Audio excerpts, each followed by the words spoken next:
bem-vindos a mais um podcast com Leandro Castro, hoje no nosso estúdio diferente. Como sempre, nós vamos deixar os QR Codes com as nossas mídias sociais para todos que quiserem entrar em contato conosco, fazerem perguntas e assim por diante. E hoje recebendo novamente nossa doutora Paola. Para todos que já nos ouvem aqui há algum tempo, sabe que a Paola é nossa recorrência aqui, é uma pessoa extraordinária para trazer muito conhecimento para a gente. E antes de eu deixar você falar, estamos trazendo o Dr. Diego. O Dr. Diego é novo, está começando a trabalhar conosco no Instituto. Eu gostaria que você se apresentasse, Dr. Diego. Quem é você? Olá, Leandro, tudo bem? Oi, Paola, boa noite, todo mundo que está nos assistindo. Eu sou Diego Ferreira, eu sou natural de Santos, São Paulo, mas sou crescido e criado em Campo Grande, Mato Grosso do Sul, então eu considero como minha terra natal.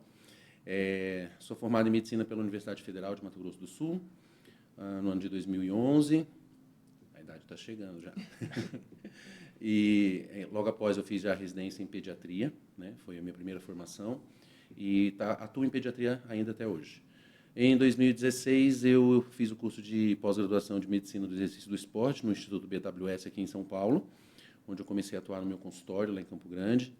E hoje eu tenho essa rotina, né, de morar em duas cidades. Eu ainda moro em Campo Grande. Na primeira semana do mês eu sempre estou lá para atender os meus pacientes no meu consultório. E no restante do mês eu estou aqui em São Paulo. A princípio estava trabalhando somente como pediatra, mas agora estou entrando aí na equipe no Instituto Castro para agregar aí o meu conhecimento em relação à parte de medicina do exercício do esporte para os pacientes da clínica e, obviamente, aqueles que virem de fora também. Tudo bem, Paola, como você está? Eu estou Agora ótima. eu deixo você falar, como se eu pudesse deixar você falar ou não, né? Eu estou ótima de estar aqui com vocês. Então tá bom. Então, vamos começar então com o nosso tema, que acho que é o que a gente precisa conversar um pouco. Nós temos hoje no Instituto uma assessoria, para quem não sabe, sobre emagrecimentos, né? Acho que o objetivo é tanto ajudar pessoas a emagrecerem de uma forma mais saudável. Muita gente acho que fica muito perdida quando se fala em como emagrecer, né? Hoje tem muita coisa de internet, mas eu acho que deixa todo mundo muito perdido. Então, nós montamos uma rotina, tanto para os nossos pacientes novos que queiram apenas emagrecer, quanto para os pacientes que nós já operamos de obesidade. Alguns voltaram, infelizmente, a ganhar algum peso por um descuido, por uma circunstância da vida, e essa assessoria serve justamente para esses pacientes. Na sua opinião, como você vê isso que eu te falei? Você acha que tem muito erro de uma pessoa que tenta fazer um emagrecimento sozinho hoje? Olha, Leandro, em relação à experiência clínica que eu tenho no meu consultório, eu poderia te dizer que mais ou menos 90% dos meus pacientes são de emagrecimento. Porque se a gente for parar para avaliar a população em geral, as pessoas ainda não entendem direito aonde que a medicina do exercício do esporte ela se aplica, né? E ela aplica-se exatamente nisso, né? Em você conseguir orientar uma atividade física adequada e você conseguir orientar uma pessoa a executar essa atividade física, e isso não somente trabalhar a parte metabólica do corpo, mas sim transparecer no famoso shape, né, que a gente fala. Então, respondendo a sua pergunta, sim, nós vemos muitos erros quando uma pessoa tenta emagrecer sozinha. A gente sabe que tem muita gente que consegue, né? As pessoas hoje em dia têm muitos canais, a internet ela veio aí com uma força muito grande para poder ajudar as pessoas que de alguma forma não têm condições, ou por falta de conhecimento, ou por dificuldade financeira, enfim, de conseguir procurar um atendimento médico, né? Hoje em dia, em várias especialidades que trabalham nesse ramo, né? Então, o endócrino, o gastro, o cirurgião bariátrico, o médico do esporte, aquelas especialidades que surgiram dentro da medicina integrativa, né? Que é o ortomolecular, a nutrologia. Temos a Paula também aqui com 2 especialidades nisso. Então, eu acredito que o erro ele está exatamente nisso, em o paciente conseguir administrar o que ele vai comer e como ele vai queimar. Então, ele recai em cima de muitas variáveis, né, que vão apontar sempre para o erro, se a pessoa não tiver ali uma orientação. O que você acha, Paula? O que você acha que são os principais erros nessa história? Eu acho que além de você simplesmente emagrecer, você precisa ver a qualidade desse emagrecimento. E sem um profissional, eu acho bastante difícil disso ser visto, né? Então, a gente precisa de balança de bioimpedância, a gente precisa de alguns itens que vão, exames de sangue, que vão mostrar para a gente a qualidade desse emagrecimento. Então, é muito simples uma pessoa fazer uma dieta dessas malucas, a dieta da lua, lembra? A gente já falou sobre isso. A dieta da fruta, a dieta de coisas que realmente vão fazer a pessoa perder peso por diminuição do volume calórico consumido, mas esse peso vai ser readquirido, e por isso o efeito sanfona é o mais comum, a mais comum dificuldade dentro do processo de emagrecimento, né? As pessoas até conquistam a perda de alguns quilos, porém elas reganham muito rápido. Então, um erro grande é fazer dietinha da moda achando que vai dar certo. O outro erro é não conferir se os índices estão bons. Índice de massa magra, índice de massa gorda, colesterol, triglicerídeo, todos os índices que a gente tem que acompanhar no processo de emagrecimento, no processo de saúde, né, acima de tudo. Exercício que precisa ser feito associado, não é o exercício que emagrece, não é a dieta que emagrece, não é o remédio que emagrece. É o todo, o acompanhamento completo, multidisciplinar, como a gente faz no Instituto Castro. E aí sim a gente obtém um emagrecimento sustentado, com qualidade. E a pessoa consegue manter essa qualidade. Você sabe que todo dia eu recebo paciente que vem, às vezes, de obesidade, e muitos deles, numa tentativa de emagrecer, eles acham que a dieta deles é boa. Porque, na minha visão, eles confundem o fato de você chegar aqui e falar, olha, eu não tomo refrigerante, eu não como doces em excesso. Não tomo café com açúcar. Não tomo café com açúcar.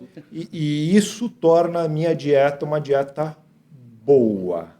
Eu falo para muita gente que a sensação que eu tenho é que é muito mais fácil você trabalhar com uma pessoa que tem um cardápio mais variado, né? uma possibilidade de trocas mais interessante, que gosta de comer de tudo de uma certa maneira. Mas dá para chamar isso realmente de dieta boa hoje? Não. Não, pela minha experiência, o que eu venho percebendo puxando já o gancho com o que a Paula falou, a principal dificuldade do paciente de emagrecimento hoje, falando agora especificamente do paciente sobrepeso ou obesidade, é ele conseguir entender que ele precisa fazer musculação.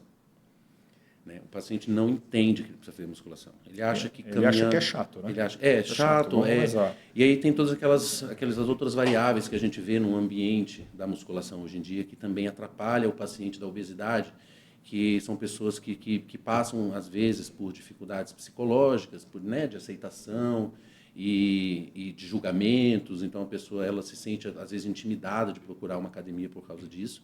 E isso deveria mudar, né? Porque o efeito sanfona, né, que a Paula comentou, ele está exatamente pelo emagrecimento sem ganho de massa magra. Né? É um emagrecimento forçado, um esforço que você não vai conseguir manter, Exato. Né? Você não vai conseguir prolongar isso por muito tempo. Não adianta só cortar o refrigerante na normal, tirar o cafezinho do açúcar e achar que está tudo ok se ele não tiver todas as classificações de alimentação na sua dieta, né? O que a gente chama de uma dieta real, né? Eu gosto muito de falar em dieta real, aquilo que está ali no prato para ser comido, né? Não inventar moda, né? Então, assim, e aí parte também para o lado da nutrição, onde os nossos colegas nutricionistas precisam mexer lá no gatilho, na cabeça daquela pessoa, para ele entender que não é um damasco da Tanzânia que vai fazer ele emagrecer, né? Mas o arroz com feijão, a comida básica, né? E em cima disso, sempre com um aporte proteico muito bom, pensando em construção de massa magra, que é onde eu atuo principalmente. O paciente sentou na minha frente, eu falo, vai malhar. Pode não malhar hoje, mas a partir da próxima consulta você vai estar malhando. Quanto tempo você acha que tem que malhar? É a indefinição global, né? 3 vezes por semana, 4 vezes por semana, todo dia? Eu gosto de falar que tudo depende de paciente para paciente, né? Então, se a gente está falando, por exemplo, de um paciente que nunca pisou numa academia. Vamos começar por isso. Vamos nos basear, que é um paciente que está vindo a primeira vez, então ele não tem hábito de fazer uma atividade física regular. Então, não adianta ele começar a musculação todos os dias. Ele pode até começar, mas em 15 dias ele vai desistir. Então, vai começar dor aqui, vai começar dor ali, pode ser que se lesione. É uma massa muscular que não foi preparada, ela não foi estimulada o suficiente para poder o paciente conseguir executar o movimento correto. Então, eu diria que em torno de 2 a 3 vezes na semana, no início, como uma questão de aprendizado, né?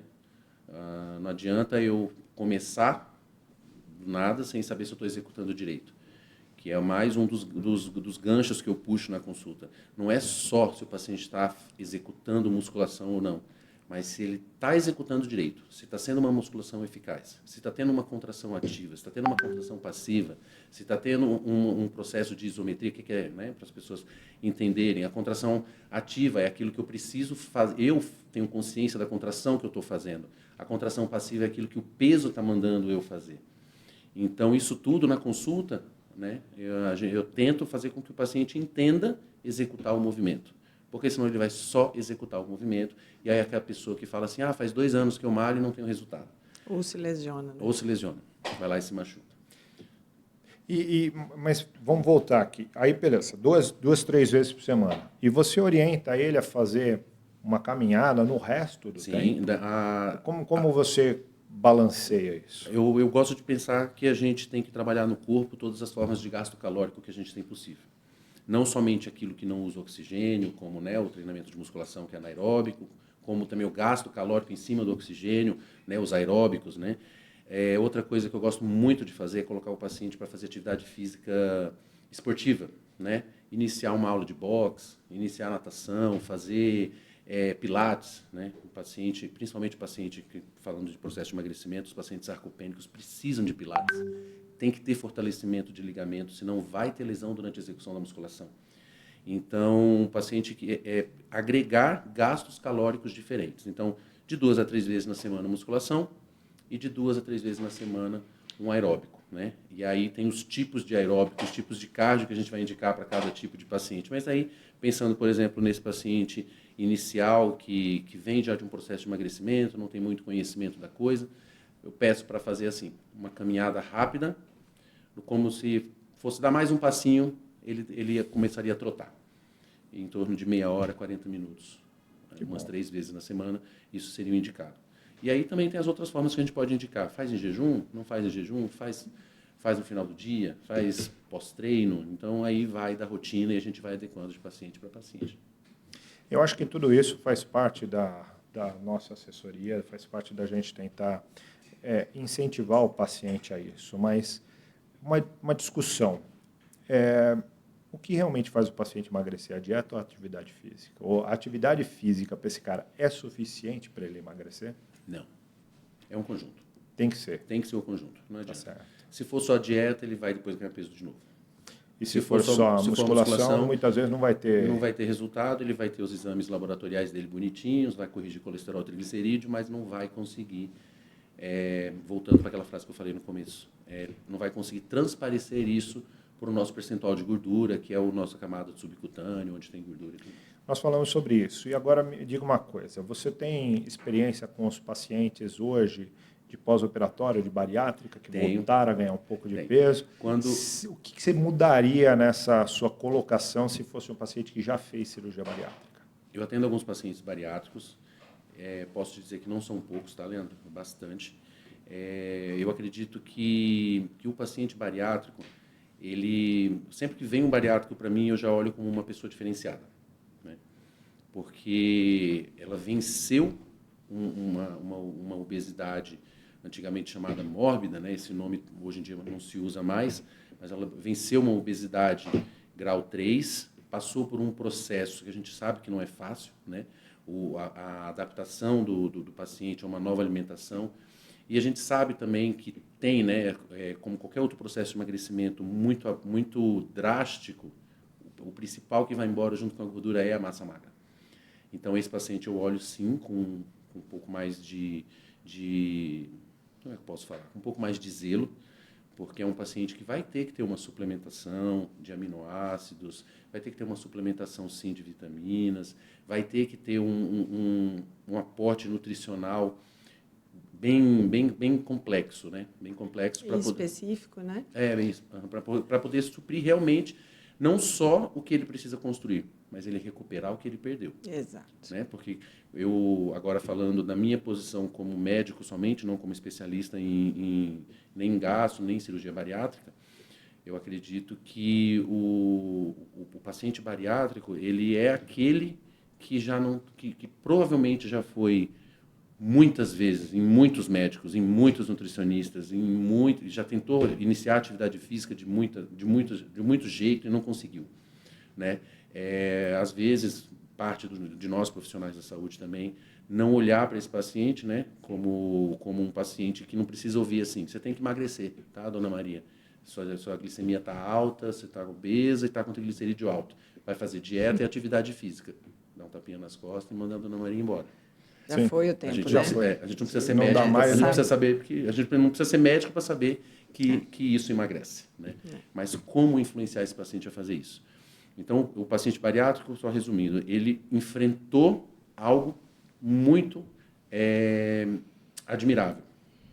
Então, é um paciente que, quando senta na minha frente, fala: eu tenho certeza que nós vamos conseguir, sim, ter um objetivo, ter um corpo, diminuir flacidez, retração de pele, tudo aquilo que a gente sabe que, às vezes, fica aí de um pós, né? Acho que você puxou o gancho e acho que a gente precisa bater um papo sobre isso, que é reposição de vitaminas. Você acha que o paciente, quando ele chega, lógico, a gente já faz os exames, tudo, ele já deve fazer reposição de vitaminas o mais rápido possível? Você acha que essa reposição de vitamina, quanto que isso vai realmente influenciar no resultado dele? E você prefere venosa, via oral? Como é que você vê isso? Quanto antes. A minha Chegou resposta é e direta. Chegou, vai. já tem que ser iniciado. Tá? A gente está falando de uma pessoa que passou por um processo de desnutrição. Essa é a grande verdade, né? E a gente pesa, né, quais riscos que a gente vai querer para a saúde desse paciente quando a gente decide que ele precisa fazer uma cirurgia bariátrica para poder emagrecer. Então, precisa desde o início já de vitaminas. Existe hoje no mercado várias formas da gente fazer essa reposição. Só a alimentação não vai suprir, né? Como eu acabei de falar, por causa das perdas. E eu acredito que aí vai de paciente para paciente, né? A gente avaliar o paciente, porque tem um paciente que o oral a gente consegue suprir muito bem, e aí tem um paciente que não se adapta com medicação oral, porque acaba sendo muitas cápsulas, muitos comprimidos por dia, e aí a gente ganhou os injetáveis, né? Que veio aí com essa questão de uma absorção mais rápida, de um metabolismo hepático melhor, então, sem fazer sobrecarga renal também. Então, assim, acredito que uma escolha que seria interessante para todos seria o injetável. Mas a gente sabe que o oral também faz um bom trabalho. E você acha que para o paciente que chegou, e muitas vezes ele chega e ele está com desânimo de fazer atividade física, né? Ele vem daquele cansaço do dia a dia, esse tipo de coisa. Você acha que esse injetável conseguiria dar esse ânimo para ele, esse up, ou usar isso como um procedimento psicológico para fazer ele desacomodar? Porque acho que o problema do ser humano é que a gente acomoda, né? A gente acomoda e fica conservador na onde está cômodo. A situação é muito difícil de mudar. Eu acredito que o paciente ele vem de uma... Ele emagreceu, mas ele continua sendo a mesma pessoa que ele era antes. Perfeito. Mentalmente, né? Então, ele vem de um processo que a gente tem que trabalhar esse funcionamento na atividade física. Então, tudo aquilo que a gente incluir como medicação, que puder, né, eu chamo de ativador de metabolismo, né, vai aumentar a taxa metabólica basal dessa pessoa, que é o nosso gasto calórico em repouso, isso vai fazer com que essa pessoa sinta, sim, mais disposição, né? E uma das formas que eu mais trabalho no meu consultório, na minha prática clínica, é modulação hormonal. Pensando já como um gatilho, porque você está repondo, você está colocando gasolina dentro de um motor. Então, o paciente ele vai se sentir mais disposto, ele vai se sentir mais animado. Agora, se a gente vai conseguir convencer ele a fazer isso na atividade física, na grande maioria das vezes, sim.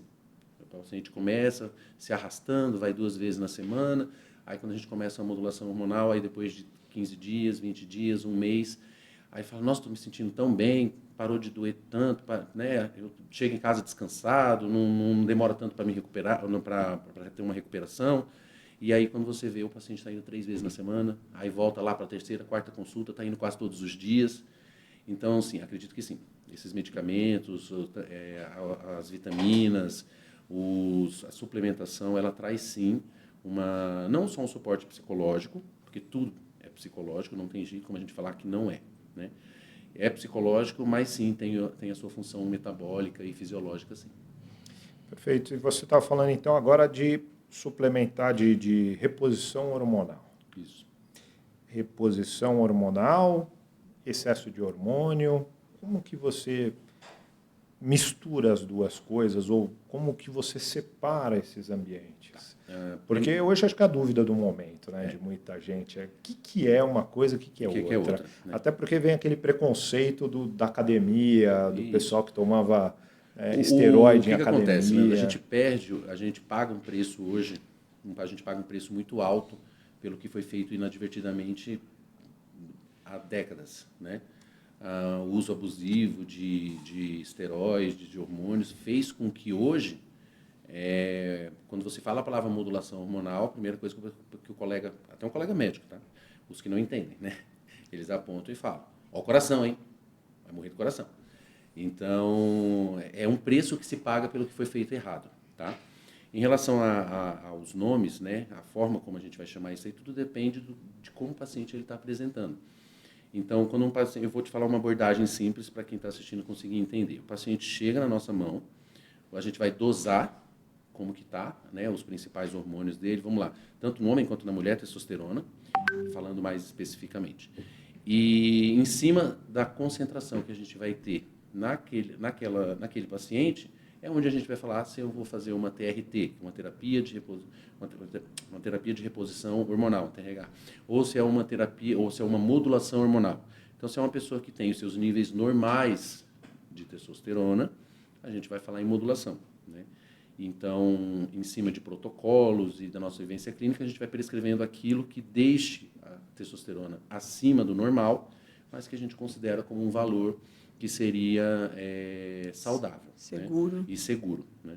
Agora, por exemplo, se é um paciente que chega, né? Aí agora eu posso te falar com bastante prioridade, que acho que 90% dos meus pacientes obesos, todos têm queda de testosterona, né? A gente sabe que falando de fisiologia, né? O hormônio, né, o estradiol, o homem obeso ele tem estradiol alto. Por quê? Porque o estradiol, que é o hormônio feminino, ele foi feito para colocar gordura no corpo da mulher, né? A mulher ela foi feita para ter gordura, ela é desenhada em cima de gordura, mama, né, pernas, né, glúteos.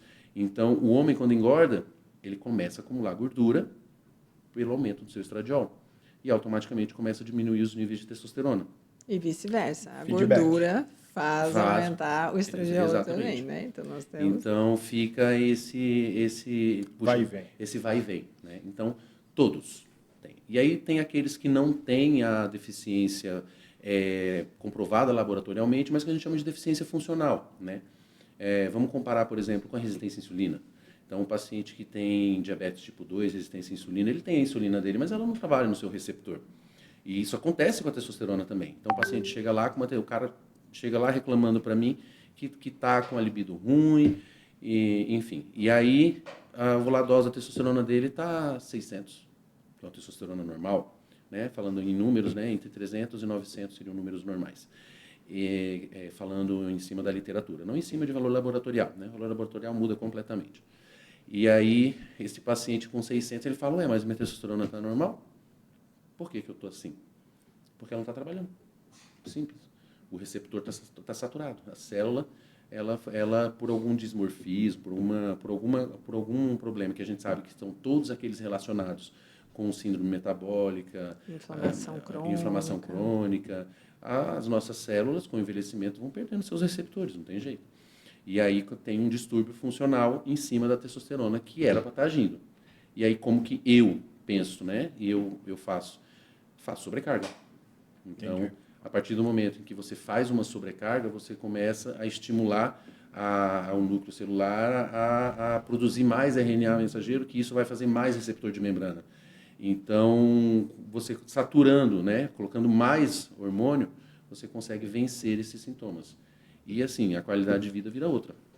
E para a mulher, como você faz? Porque isso fica fácil, fica bastante claro no homem, Isso. porque você deu um dado da testosterona. Eu acho que a maior parte dos homens que está ouvindo é fácil de entender.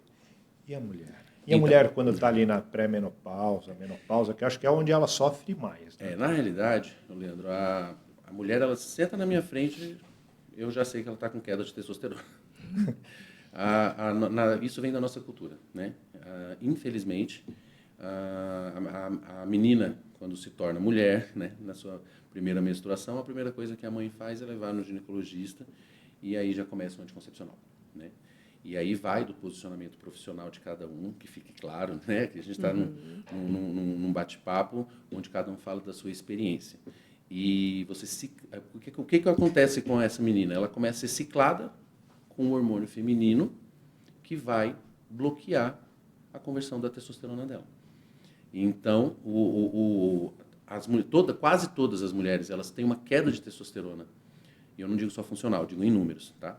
Eu digo laboratorialmente mesmo. Chega com testosterona baixa por causa de uma vida. Primeiro, porque a mulher ela já foi feita para ter um percentual de gordura mais alto. Acabamos de falar do estradiol. E aí ela começou a se modular com o estradiol por causa do anticoncepcional. Então, isso faz com que a testosterona fique baixa. Então, para a mulher, eu diria que é sempre, quase que impreterivelmente, uma TRT. É uma terapia de reposição. E essa reposição na mulher, ela pode ser feita ou ela é diferente na menopausa do que antes da menopausa? Olha, o que se classificaria em relação à menopausa é as associações que a gente poderia fazer em relação a outros tipos de hormônios, não relacionados somente à testosterona. Tá? Mas falando de testosterona, é basicamente a mesma coisa. Né? E aí tem as várias formas de a gente fazer essa reposição, que para a mulher existem algumas classificações hormonais que são mais seguras, né? Porque a mulherada senta no consultório e fala, não quero ficar peluda, não quero ficar com a voz grossa. Nossa. E daí é sempre uma briga para explicar que o que a gente está fazendo ali é que a gente está repondo aquilo que não tem.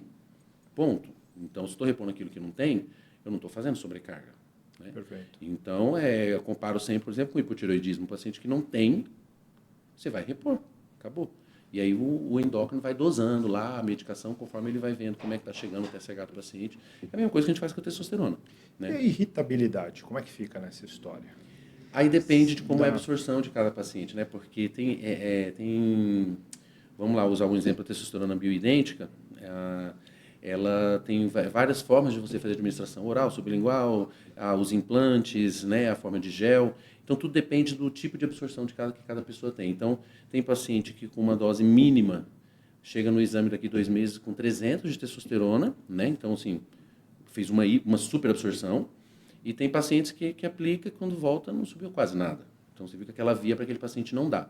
Mas, quando a gente faz quando sobe muito, geralmente pode apresentar um pouquinho mais de irritabilidade. Quando sobe muito. Então, você é bastante seguro. Porque eu vou te falar que embora todo mundo, você está falando do pelo, do hirsutismo, esse tipo de coisa, a sensação que eu tenho é que o maior medo é a alteração emocional ou não causada por hormônios. Isso por quê? Porque muitas mulheres têm como queixa que quando tomam pílulas anticoncepcionais tem alteração emocional por causa do uso da pílula, que teoricamente tem uma dosagem hormonal, um hormônio muito diferente da testosterona. É o hormônio dela, né? Então, o oposto da testosterona. Então, já que a pergunta é para mulheres, vamos responder. Vamos responder. Assim, olha, precisa ficar bem atento, porque a irritabilidade, sim, é um dos sintomas, mas a depressão é um sintoma da falta de testosterona, por exemplo. A insônia pode ser um sintoma da falta de testosterona. Então, a gente tem que entender que, quando a gente está sendo assessorado por um médico que tem essa noção e experiência, a gente consegue fazer a reposição de uma maneira que vai te trazer o benefício. E sendo monitorizada, verificado exames e o humor dessa paciente junto, a gente vai adaptando conforme aquela necessidade especial. Então, é muito importante destacar que as terapias precisam ser individualizadas. Lembrando que, nessa parte de hormônio, a gente consegue também associar a terapia de injetáveis, a terapia nutricional suplementar, seja por via oral, seja por Por via injetáveis. E a gente tem uma otimização da resposta, né, doutor Sim. Diego, da parte da reposição hormonal com a desinflamação. Exato. Então, hoje fala-se muito dessa microinflamação que ocorre continuamente nas células do todo o nosso corpo. E a gente consegue entender que o estilo de vida leva a isso. Então, pouco sono, estresse, medicamento para ficar acordado, outro para dormir, pouco exercício, muita cafeína, gorduras, alimentos multiprocessados, industrializados, tudo isso vai levando a um processo de que o metabolismo não consegue ser tão perfeitinho quanto era lá na época do Homem das Cavernas. Exato. E aí a gente começa a ter algumas reações corporais que a gente está dando o nome de inflamação, porque nos estudos a gente consegue verificar que algumas produtos químicos que o nosso corpo libera, né, as citocinas, chamadas na medicina, são marcadores tanto da inflamação quanto do processo saudável de metabolismo. Cada uma tem o seu papel. E a gente está vendo que muitas pessoas têm excesso das citocinas inflamatórias. Quando a gente entra com o hormônio compensando o metabolismo e, ao mesmo tempo, suplementando alguns produtos que sabemos que atuam diminuindo esta inflamação, a gente tem uma resposta melhor. Então, às vezes, a falta, o início de uma testosterona, sem todo esse cuidado que o Dr. Diego está falando, pode gerar uma irritabilidade e, talvez, se tivesse sido cuidado todo esse complexo mundo que o paciente está vivendo, ele talvez não passaria pela irritabilidade, ou fosse mais leve. O paciente que dorme bem, come bem, se exercita, a irritabilidade vai ser menor do que um paciente que faz ao contrário. Porque ele vai conseguir regular ele vai conseguir a sua fisiologia e a homeostase do corpo, né? Ou seja, as coisas vão estar equilibradas dentro do organismo. Então, se a pessoa, vamos lá, ela vai ficar com o pavio dela um pouco mais curto, mas se ela estiver dormindo melhor, se ela estiver com libido, né? Porque a gente sabe que isso é importantíssimo, o libido é uma questão social. Então, está com libido, está dormindo bem, está se exercitando, está controlando seus níveis de cortisol, que é uma coisa que eu trabalho muito dentro do meu consultório, tentar fazer esse controle do cortisol do paciente para ele não atrapalhar ganho de massa. Nosso famoso hormônio do estresse, o cortisol. O hormônio do estresse, né? O nosso anti-inflamatório natural. E aí, quando a gente fala sobre isso, aí acaba que os pontos positivos sempre se sobressaem em relação aos pontos negativos, né? Claro que, eventualmente, uma hora ou outra, aparece um efeito colateral, aí a gente vai tateando, vai modulando e vai vendo ali como fazer o bloqueio, estímulo e tudo mais. Em relação ao que a Paula estava falando dos injetáveis, o que acontece, né? A ação da testosterona, eu acabei de falar da disfunção funcional, ela acontece exatamente nisso. Então, quando a gente repõe com a terapia dos injetáveis, né? Faz uma boa reposição de vitaminas, faz uma boa reposição de processo, uma diminuição de processo inflamatório, os receptores de membrana começam a se reorganizar. E aí a testosterona começa a agir. Um dos principais que a gente tem nisso, por exemplo, vitamina D. Né? Então, modulação hormonal com vitamina D, ela é extremamente mais eficaz, né? Porque a vitamina D ela faz com que a testosterona chegue até o seu receptor de membrana e faça o que tem que fazer, que é fazer a célula trabalhar.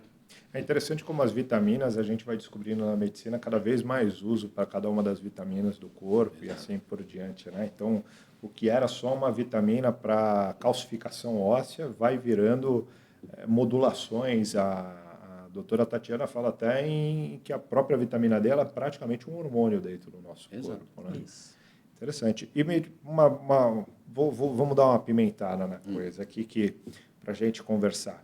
Alguns influenciadores hoje, principalmente fitness, que trabalham com academia, esse tipo de coisa, eles têm abominado a cirurgia bariátrica, porque acham que posterior à cirurgia bariátrica é impossível de dar uma dieta satisfatória para o paciente, dar uma dieta porque ele não tem estômago com tamanho suficiente, então seria impossível chegar em níveis proteicos e seria impossível esse paciente conseguir ganhar massa devido a, talvez, a sarcopenia que ele está.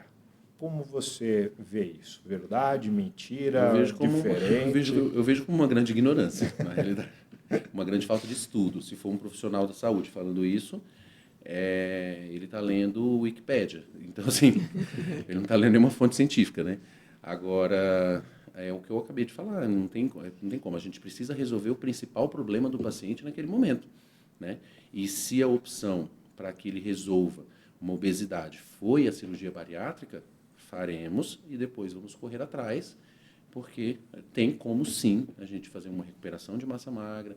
E assim como os influenciadores negativos, a gente também tem muitas pessoas, os influenciadores que aparecem na internet que são pós-bariátrico, que se tornaram fisiculturistas, né, que se tornaram pessoas de exemplo, de imagem, né, em cima do que conquistou com o processo do emagrecimento abrupto e depois aquela construção de massa magra, né?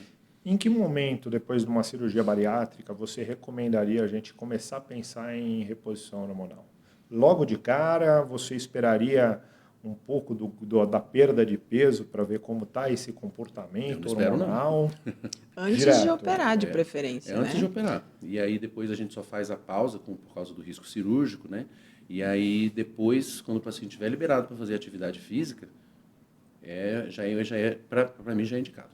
Já. Porque eu digo assim, o paciente ele já vai estar passando por aquela dificuldade de início, né?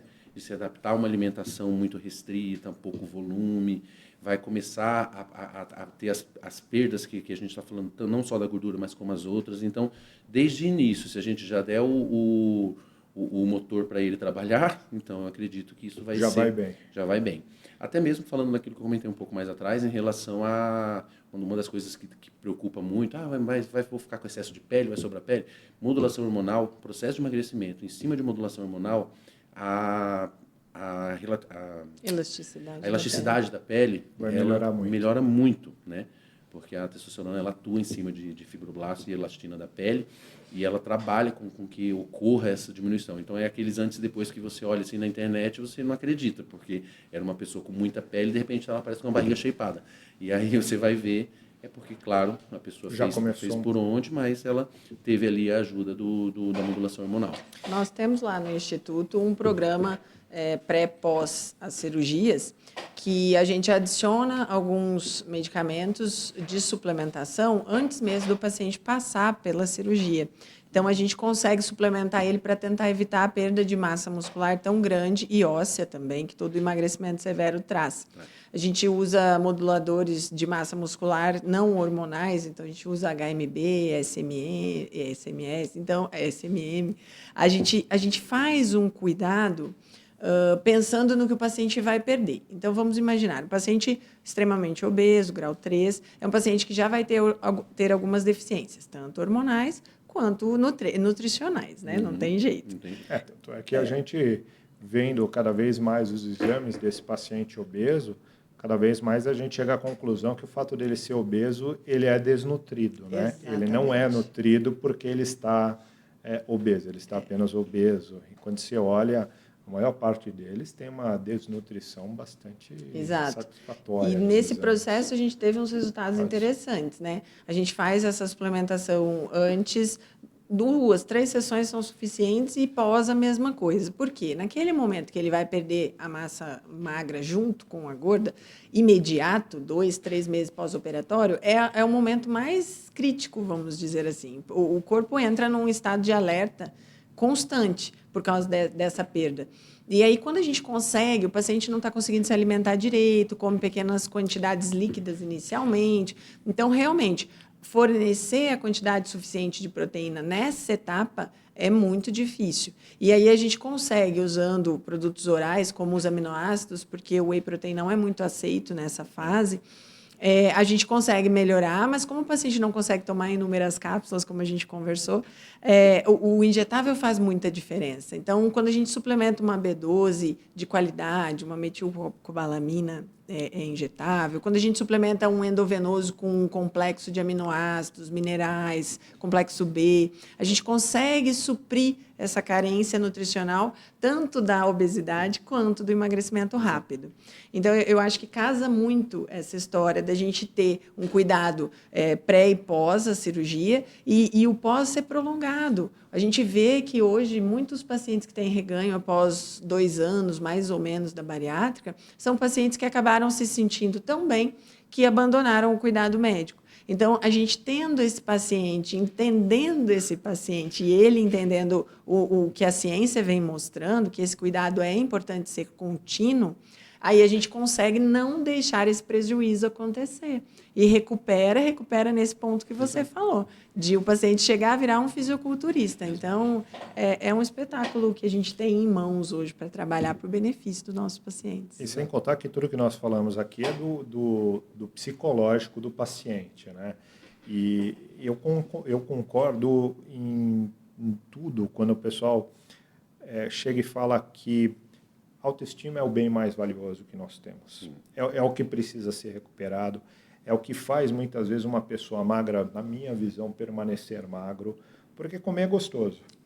Então, você tem que ter alguma satisfação, talvez aquela dopamina que o pessoal pega por comer um pão de queijo de manhã, o fato de você acordar de manhã, conseguir colocar a roupa que você quer, se sentir bem com a roupa que você está, já te levanta bastante a dopamina, e eu acho que o contrário é a mesma coisa. Também. Você fica naquela briga, o que eu coloco? Nada me cai bem, nada está certo, que a chance de você passar na padaria e comprar um pão, comprar Sem um pão dúvida. de queijo é um negócio impressionantemente alto. Você precisa de outra fonte De felicidade. de felicidade, com certeza.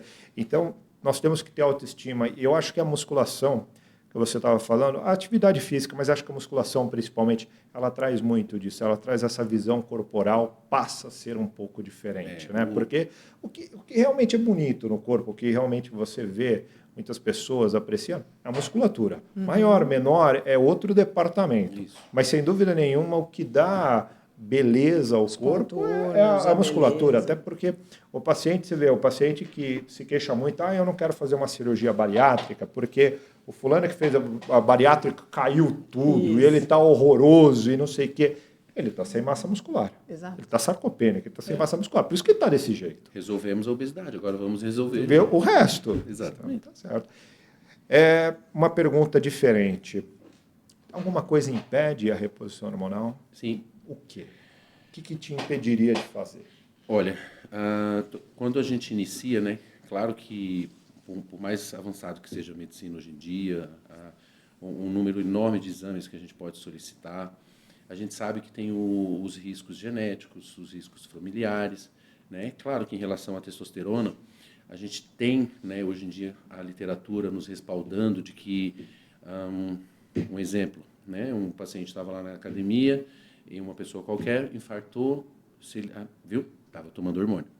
Mas provavelmente essa pessoa ela iria infartar em algum momento na vida dela. Posso um segundo? Não. É porque assim, eu não sei se é uma sensação minha, talvez as pessoas que estejam aí possam até comentar para mim.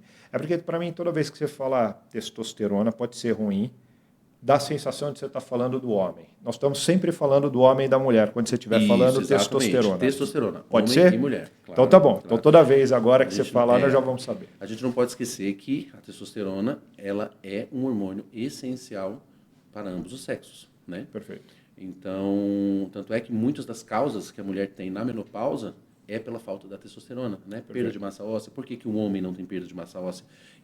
Claro que tem, mas assim, é muito menor na sua terceira idade do que comparado com uma mulher, por causa da proteção que a testosterona faz. Então, quando a gente fala de testosterona, a gente está falando do hormônio testosterona presente em ambos os sexos. Cada um com a sua quantidade necessária para o corpo, né? É basicamente nisso. Em relação a contraindicações, né? Que eu avalio. Primeiro, se tem alguma suspeita ou não de ter alguma neoplasia, né? De algum câncer, né? A testosterona ela já foi desmistificada em relação a neoplasias, como, por exemplo, em próstata, né? Que não tem relação de neoplasia de testosterona com próstata. Tem sim com hiperplasia prostática, né? Que é o tamanho e o aumento da próstata. Mas que é normal na maioria dos homens depois de uma certa idade. Exatamente. Então, por exemplo, um paciente para mim, né, eu atendo bastante paciente idoso também, que chega lá com seus 60 e poucos anos, querendo fazer uma reposição, já tem uma hiperplasia prostática. Já é uma contraindicação. Não é absoluta, não é uma contraindicação. A contraindicação absoluta é aquilo que não pode ser feito de forma alguma, mas tem uma contraindicação relativa. Então, eu sei que nós vamos ter problema com a próstata desse paciente, né? Todo exame de triagem eu solicito, por exemplo, no caso dos homens, ultrassom de testículo. Se tiver algum nódulo, algum cisto suspeito, a única relação de testosterona com neoplasia no homem é em relação ao testículo, né? Claro que pode ter algum outro alimentado pelo corpo.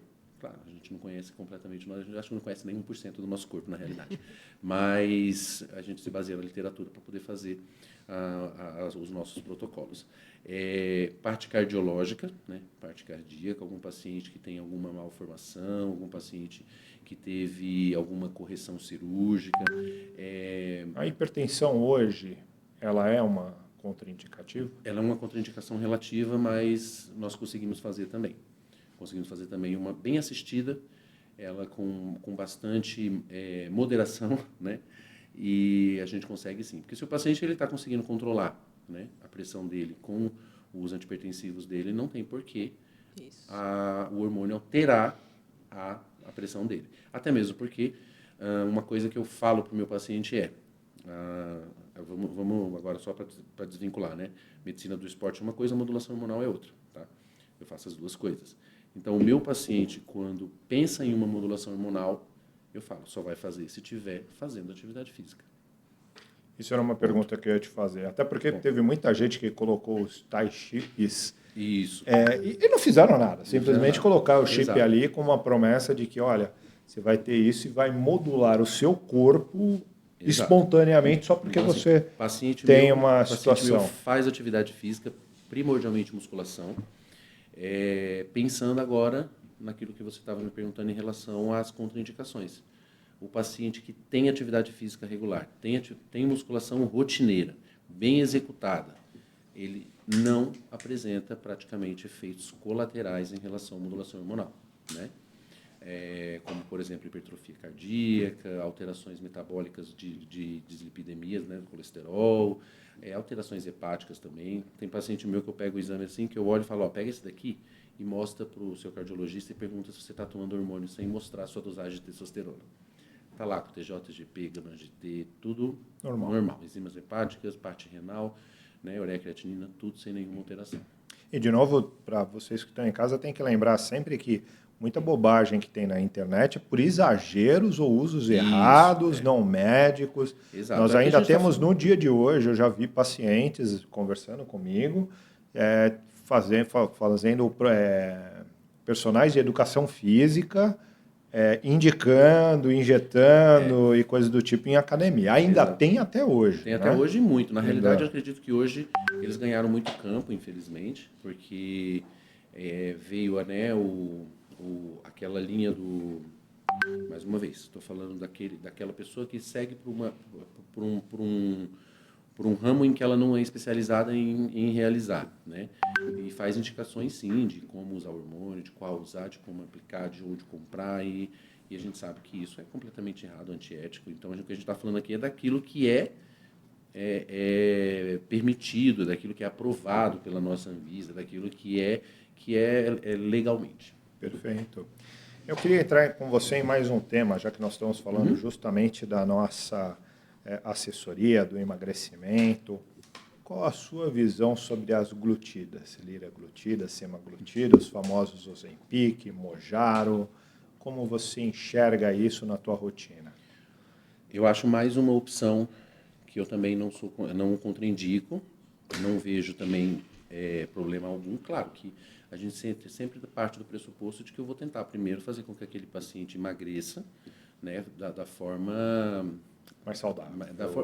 Da forma mais prática, né? Atividade física, dieta, está tendo resultado, ok. Mas a gente sabe muitas vezes que usando, por exemplo, a mesma coisa que a gente vem falando da bariátrica, às vezes o paciente ele foi para aquilo porque ele já não conseguia mais, né? E um dos grandes problemas das glutidas são os efeitos rebote, né? que acaba caindo no mesmo problema do paciente bariátrico de reganho. Né? Até porque elas foram feitas para não parar. Isso. O pessoal para. A pessoa para, e se ela não tiver mudado também a mentalidade dela, não tiver adequado a atividade física, não tiver adequado a dieta, parou a medicação, você volta a ser pulsera.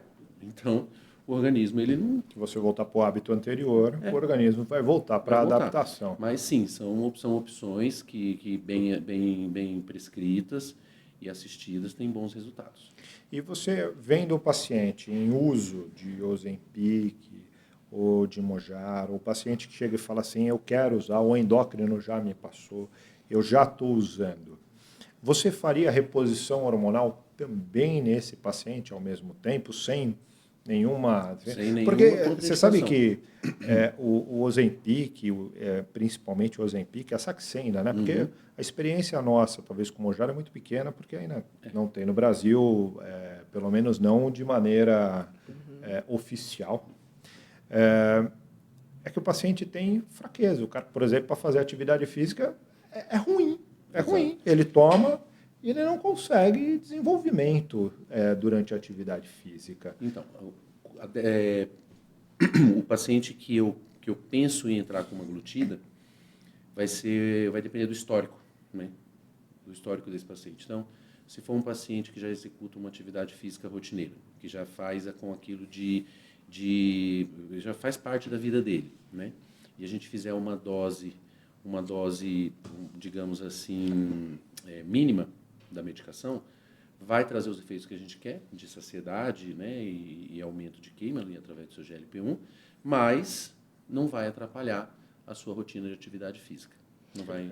Hoje a gente entende que esse tipo de medicação pode ser calibrado o efeito colateral conforme o uso, né? Então, a gente pode usar, a gente já tem permissões off-label de separar em algumas aplicações durante a semana, ao invés de fazer uma única, que foi o propósito inicial das medicações. A gente sabe que essa... mais moderna um pouquinho, a tirzepatida, ela diminui a perda de massa muscular, então o Ozempic, né, a liraglutida, a semaglutida, elas vinham com uma característica de um emagrecimento com consumo de massa muscular importante. Essa última, que é uma mescla, já não é mais só um tipo de princípio ativo. O famoso Mounjaro que está chegando por aí. Ele traz bem menor perda de massa muscular. Então, a gente volta a bater sempre naquela tecla de que o emagrecimento, quando a gente conquista, ele vai trazer a perda de massa gorda e de massa magra. Não tem como a gente emagrecer só um tipo de massa. Porém, se a gente estiver usando uma reposição, uma suplementação, uma atividade física correta, uma boa dieta, a gente consegue, sim, conservar e até ganhar, né? Puxando o gancho do que você comentou, uma das coisas que os pacientes às vezes regalam o olho para mim e falam assim, eu falo, olha, você vai perder massa magra e eu quero. Aí o paciente regala o olho assim e fala, mas como assim quer que eu perca massa magra? A partir do momento que você está tendo perda, né, você está tendo destruição da fibra muscular, isso vai sinalizar para o nosso hipófise, para o nosso hipotálamo, que está tendo perda de massa muscular, e isso sinaliza quebra de gordura. Então, uma das coisas que mais potencializa a quebra de gordura é você fazer catabolismo muscular, que é o que a musculação faz. Você cataboliza durante o treino para depois você hipertrofiar durante o seu descanso. É basicamente isso que acontece. Então, quando você está perdendo massa magra, o seu cérebro entende que você... Opa, peraí, eu não posso perder massa magra. Aí ele produz hormônios anabólicos, aumenta a sua produção. Um deles, por exemplo, que quase ninguém comenta, é o glucagon, da nossa tireoide. E isso faz com que ocorram citocinas, né, que são substâncias inflamatórias que vão agredir a célula muscular, ou a célula de gordura. E consegue fazer ali não um emagrecimento por murchar a célula de gordura, mas não destruindo ela. Então, quando a gente fala, a parte da atividade física, ela está aí. Fazer o paciente entender de que ele precisa destruir a fibra muscular dele para ela ser construída depois. Ok, mas esse processo de destruição vai quebrar a gordura junto. Por isso que a musculação tem aquela máxima de que você não perde peso só na hora. Exato. Você perde peso depois, enquanto muitas vezes uma atividade aeróbica você tem uma perda de peso mais ali concentrada na hora do exercício. Porque o que acontece? Caloria. Quando você fala de aeróbico... Caloria, né? Quando você fala de aeróbico, aí tem as classificações do aeróbico que a gente indica para o paciente. Tem paciente que não pode fazer determinados tipos de aeróbico, por exemplo. Tem paciente que fala, eu gosto de correr. Eu gosto muito de correr. Eu falo, mas você não vai correr. Porque a partir do momento que você aumentou sua frequência cardíaca acima de um valor X, né, alcançando o seu valor de respiração celular, alcançando lá o que a gente chama de VO2, isso é da parte metabólica. O que eu estou querendo dizer com isso? O paciente ele alcançou ali uma frequência cardíaca máxima, o metabolismo dele está tão acelerado que ele não vai mais queimar gordura, nem vai queimar proteína, ele vai queimar só glicose. Enquanto tiver glicose, ele vai só queimar glicose. Então, o paciente que é o louco da corrida, ele só vai queimar glicose e vai passar pela perda de massa sem queimar gordura.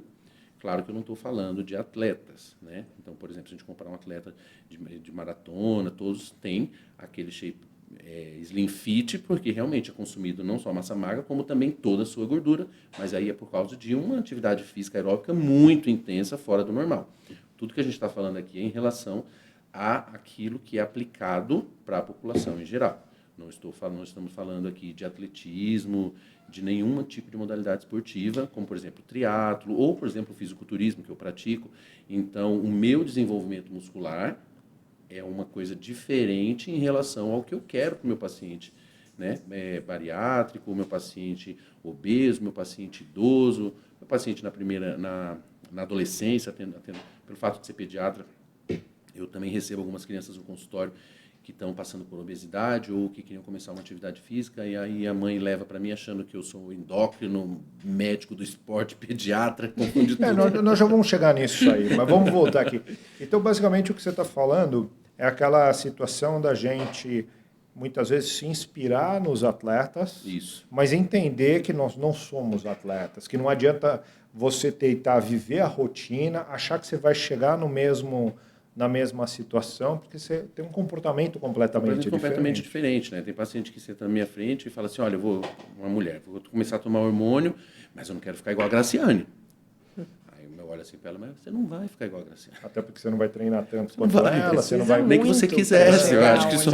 né? Porque a gente está falando aí de 30 anos de treino, de uma dieta perfeita, de muita rotina. Então, é isso que a gente precisa colocar na cabeça da pessoa, que o que a gente está falando é daquilo que é aplicado na realidade de uma pessoa que vive normalmente, né? Tem família, tem trabalho, tem uma vida pessoal, tem seus momentos de lazer e tudo mais.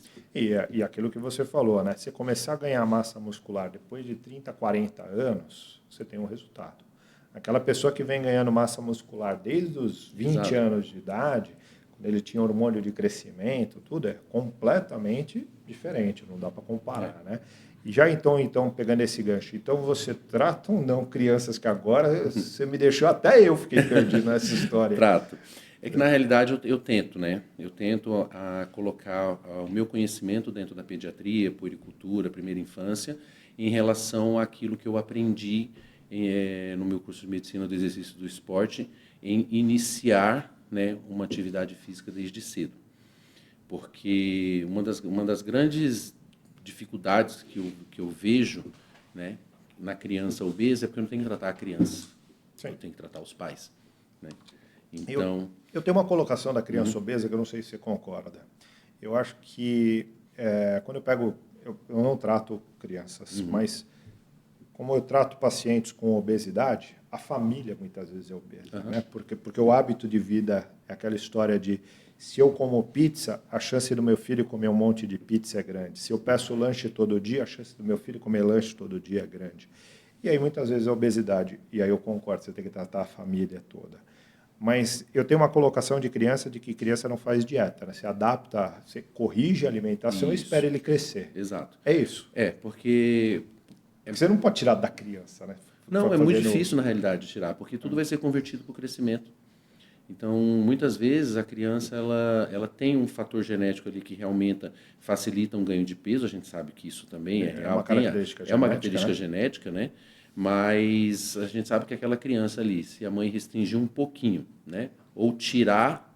Corrigir um pouco, né? Tirar as porcarias, vai colocar comida. Põe comida para a criança, ponto. Não vai fazer passar fome, vai pôr comida. Vai tirar as porcarias, vai pôr comida. E botar para fazer uma atividade física, tudo se reverte para o crescimento, porque a criança tem uma coisa que nós não temos mais muito, né? Que é o hormônio do crescimento. Lindo, maravilhoso. E então isso tudo vai se converter para o crescimento dessa criança. Tanto é que crianças obesas, se você avaliar assim, em estudos, os parâmetros metabólicos de uma criança obesa é normal. É muito difícil você pegar uma criança Claro que a glicemia geralmente está alterada, mas, na grande maioria das vezes, triglicerídeo não está alterado, colesterol não está alterado, porque, por mais que ela esteja obesa, ainda está se revertendo também para o crescimento. E fala uma coisa para mim, a obesidade, você acha que a pior parte da obesidade infantil é antes da puberdade ou pós-puberdade? Porque a sensação que eu tenho de ser antes da puberdade é porque você não tem hormônio, né? Você não tem um balanço hormonal Isso. ajudando em absolutamente nada. Isso. Agora, pós-puberdade, o problema está no psicológico, né? Começou a produção hormonal, a gente altera, né, nosso córtex cerebral, não tem jeito. Então, a pessoa ela vai mudar completamente. Então, se ela não era obesa e ficou, eu vejo mais problema do que aquele que já era a criança gordinha e depois começou uma produção hormonal, que daí, com a produção hormonal, pode ser que você, corrigindo, ela se resolva mais rápido. E como você enxerga a história de que a obesidade está gerando para nós puberdades mais precoces? Ou você acha que não tem nada a ver? Eu acho que falar para você descartar, eu não descartaria. Acredito que não. Tá? Mas, falando do que a gente comentou um pouco mais atrás também, sobre a questão da obesidade, ela aumentar a produção de estradiol, que é um hormônio feminino, então eu acredito sim, que pode adiantar um pouco sim a puberdade e fazer com que uma menina, né, principalmente, a gente está falando de menina, né, no caso, em relação à produção de estradiol, ela entre aí na sua menarca mais precoce. Aí vai até alterar crescimento, né? Aí vai ter todo uma desregulação causada por isso. Tá certo. E fala uma coisa, vamos esquecer, eu tenho que lembrar da outra, mas vamos voltar na primeira. Vamos anotar, doutor? Precisa anotar? Não, é muito pensamento, é muita coisa. Volto de novo. Vai ter que ser, porque não vai ter jeito. Vamos voltar. Então, se uns pais tiverem crianças e quiserem levar as crianças para passar contigo lá para tentar essa orientação, positivo, negativo? Positivíssimo. Vou dar o meu melhor, vamos lá. Excelente. E voltando aqui, nós conversamos agora, acho que para a gente encerrar algumas coisas. Hormônio do crescimento. Houve reposição de hormônio de crescimento em adulto. E aí? Olha, aí a gente é uma prática clínica muito aplicada, né, hoje em dia. Muitos colegas, principalmente o ortomolecular, ele veio com uma força muito grande em relação a entrar com o hormônio do crescimento, né, para a qualidade de vida, porque é óbvio, é inerente que vai melhorar a qualidade de vida, não tem como. A gente está falando de uma das poucas formas que a gente tem de rejuvenescer, né? Ou de pelo menos atrasar, ou pelo menos atrasar um pouco o envelhecimento. Mas eu tenho muitas ressalvas. Então, eu posso falar que, na minha prática clínica, é um hormônio que eu prescrevo com muita cautela. Porque quando eu falo para o paciente os exames que eu vou pedir, ele já desiste. Então, a ligação do GH com um histórico familiar, né, histórico genético de câncer, é uma realidade aumentada em 5 vezes.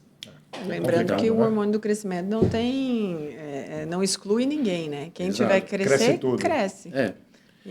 Então, assim, por mais que essa pessoa ela não tenha, né, nenhum histórico familiar que a gente suspeite de nada, eu não sei, assim, algum DNA, alguma partezinha ali, ela não foi condicionada a ter, porque se foi, ela vai ter. Tá? Mas, né, falando de hormônio, é um hormônio sim que traz... É um lindo hormônio, né? Se a gente ajustasse ele... associado com a testosterona... Quem sabe, né? A gente a ciência não para. Mas é um hormônio que eu tenho bastante restrição. Eu tenho medo. Até assim, pelo meu físico, pela minha estrutura, as pessoas acham muito que faz mais de 10 anos que eu modulo, né? Isso é fato. Mas nunca tomei GH justamente por um risco, por um medo que eu tenho, por uma genética familiar muito forte, né? Muitos tios com câncer de próstata, muitas tias com câncer de pele e cânceres primários mesmo. Assim. Então, é um hormônio que eu sempre trabalho da seguinte forma. Eu trato com o meu paciente aquilo que eu faria comigo, né?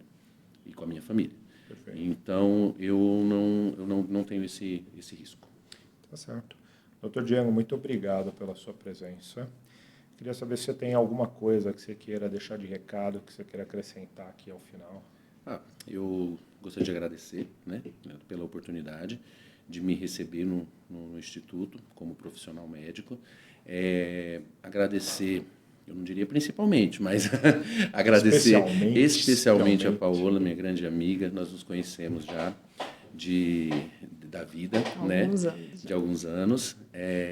Agradecer você ter feito esse convite, porque até então eu já estou em São Paulo há 3 anos e eu ainda não tinha tido assim aquele empurrão para começar os meus atendimentos aqui dentro da medicina do esporte, porque em Campo Grande eu atendo online também, então isso supre um pouco, né, os pacientes que me conhecem de fora do meu estado, mas estava precisando daquele empurrão, daquele gatilho. Então, quando veio dela, né, uma pessoa excepcional, não só como pessoa, mas como médica também, então eu fico muito grato pela oportunidade, por você ter lembrado do meu nome, e eu agradeço por fazer parte da equipe agora.